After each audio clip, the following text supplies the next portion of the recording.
Okay, I've got the camera pointed at my paper so you can see my work instead of my face, so you'll just have to listen to my voice. Please make sure you try these on your own before you watch this video so that you can check your answers and not just listen to me solve them, because that's boring.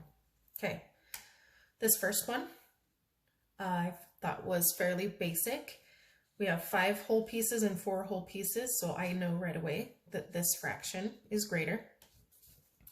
Whoop, sorry, on this next one, we had 12/6 and 25/12. I was able to use a number bond and make both of those into mixed numbers. This one ended up being 2 whole pieces with 0/6 left. And this was 2 whole pieces with 1/12 left. And I knew that since this was 2 and no more, and this was 2 and a little more, that this one ended up being greater. Okay, this next one, I used a number bond, took 18/7 and broke it up into 2 whole pieces and 4/7 more. 17/5, I was able to turn that into 3 whole pieces and 2/5 more, because 5, 10, 15, 3 whole pieces, plus 2 more would be 17/5. 3 is greater than 2, so that fraction is greater.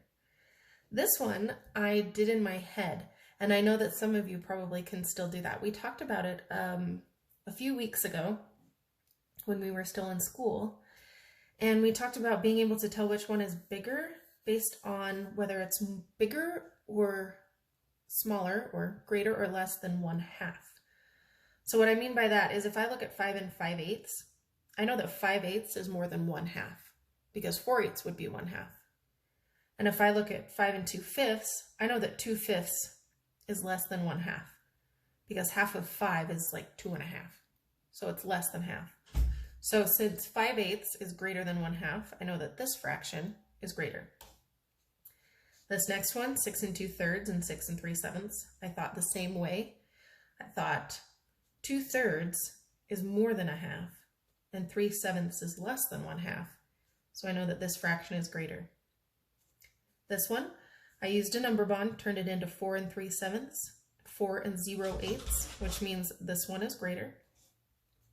Again, number bond, 3 and 1/10, 3 and 1/8. And if you remember when we talked about comparing fractions, we talked about how the bigger number means the pieces are smaller. So this would be less. And I actually forgot to write that in. So that means that since 8ths are bigger pieces, 1/8 is bigger than 1/10. So this would be greater.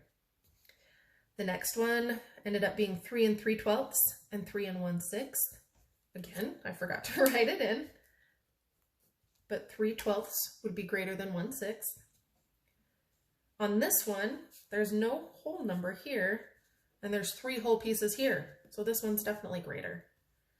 And on this last one, I used what I know again about half, because 5/12 is less than half. 6/12 would be half.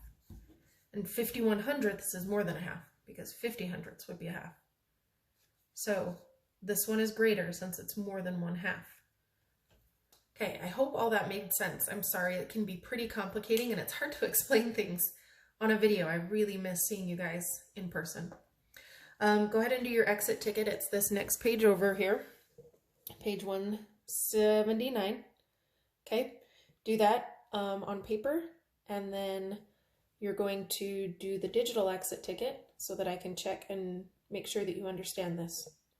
And again, I will see you tomorrow.